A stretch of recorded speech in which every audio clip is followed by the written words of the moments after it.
fuck's sake, I need some ammo!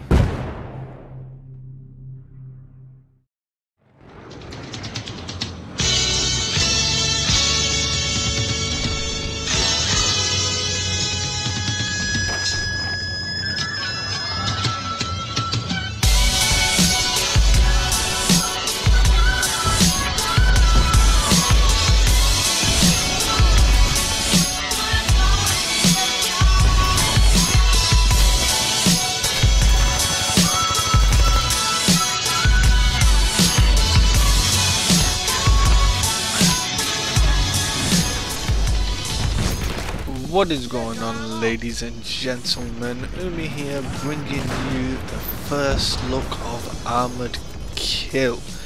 At the moment we're on a map called Death Valley, but I will touch on every map and I will try going through all the vehicles. This vehicle I'm putting C4 on right now is the Tank Destroyer. It's like an LAV with a massive like tank turret on it. It's pretty good, you'll see it. I'll play a bit of tank superiority near the end of the video. I'll put a couple of clips on that end. And you can see the quad bike as well in full effect.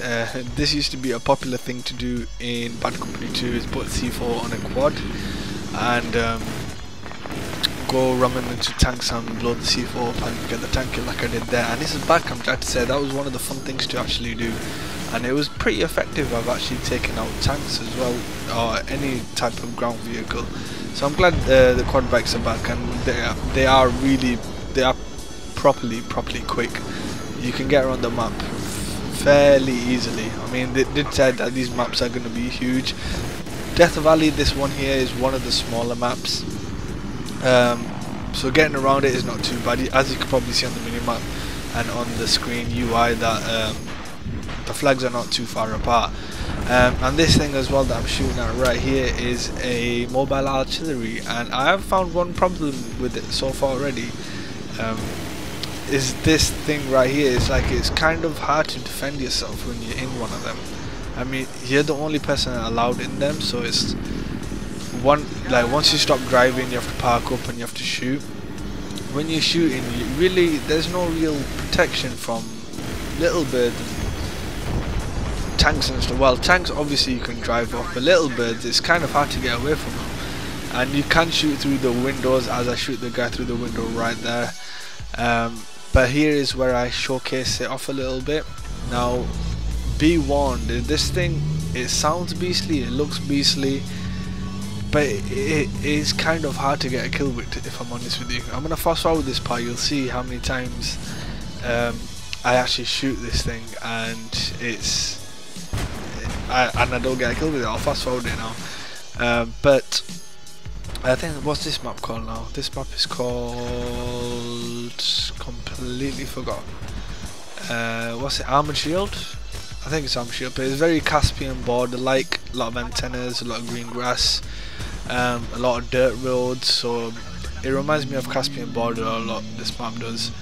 Very open. I thought these maps would be like sniper friendly as well, but they're not really sniper friendly, if I'm honest with you.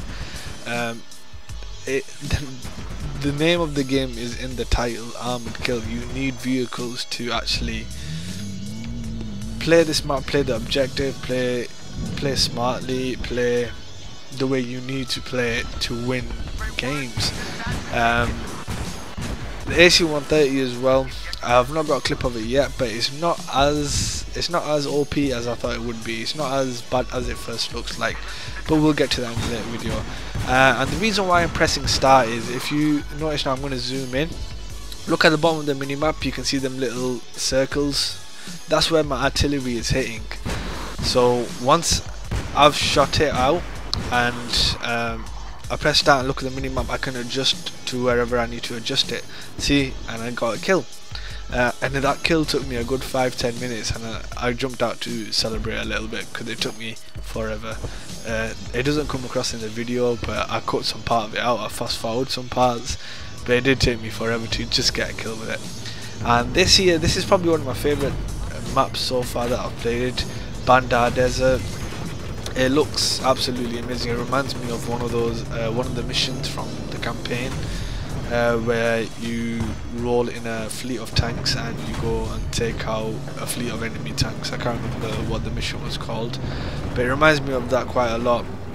Tank superiority is basically tanks versus tanks, and you get the odd person, and there's only one flag in the middle of the map and you have to control that flag. It's only one flag, so this keeps the action, you know, all in one place, keeps action packed basically, so there's no running around and no, you know, running from flag to flag, hardly seeing anyone. On console, that is, I'm saying all this from console perspective. On PC you will not have a problem finding people because the maps are not as big as I first thought they would be. They're pretty vertical in some place like Albor's Mountain. I'll bring a video up on that soon as well. I did have some footage of it, but somehow it got deleted. I have no idea how. But as you can see, this tank superior mode is going to be pretty challenging.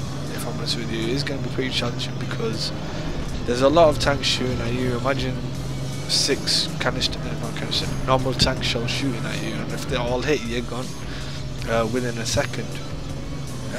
But there are ways you can, you know, flank the enemy like I'm doing right now. There's a little highway part.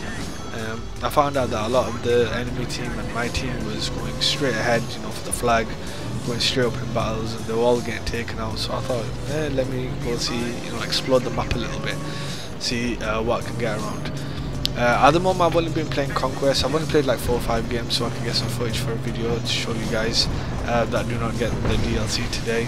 So for the PC and the Xbox guys, PS3 guys, if you lot want to play, I will be live streaming tonight, and obviously PC and Xbox guys as well. If you want to see some footage later on, I'll be playing numerous game modes, including Tank Superiority, Rush, Conquest, etc, etc.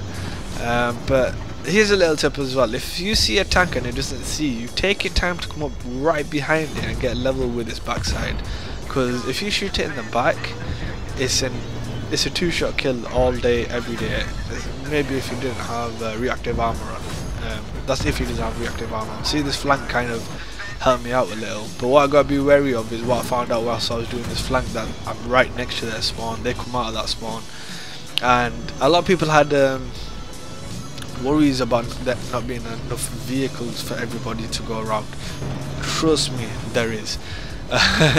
There is enough vehicles. I mean, I was playing Albor's Mountain. There was at least 4 quad bikes available, 2 tank destroyers, 2 jets and 2 helicopters, and that should cover the whole team without a problem. If 1 or 2 people hitch a ride, come on, that's 4, 5, 6, 7, 8, 9, 10 vehicles for 12 people. And I'm pretty sure on PC there's going to be a lot more, because on PC, like on Firestorm on console, there's only 2 tanks to choose from on their spawn, but on PC there's 4, so I'm pretty sure everything's going to be doubled or maybe even tripled. So do not worry about there not being enough vehicles for everybody and people just driving off, because there will be something for you to transport yourself across the map. And the ATV, like I said, the ATVs and the quad bikes, they are the best to travel from flag to flag. If you're an infantry player and you're not too much into the armor side of things, like the tanks and stuff like that, you don't want to go on helicopters or jets or anything like that, grab an ATV and use that to, you know, go to flag and defend the flag and cap flags and etc like that. But at the moment, the vehicles is where it's at the moment. I can't wait to play this on PC because it looks really good on console. I really like the look of these maps. PC will look even better. But anyway, I hope you all enjoyed it. I'll bring more footage out later on in the week, tomorrow, maybe later on today. Make sure you check the live stream tonight. The link will be in the description. I will be live streaming. You all can join in on Xbox and PC guys. Obviously you can have a quick look at it and request what you want to see. But anyway, this video's gone on long enough. Hope you all enjoyed it. My name's Umi and I'm on here. Peace.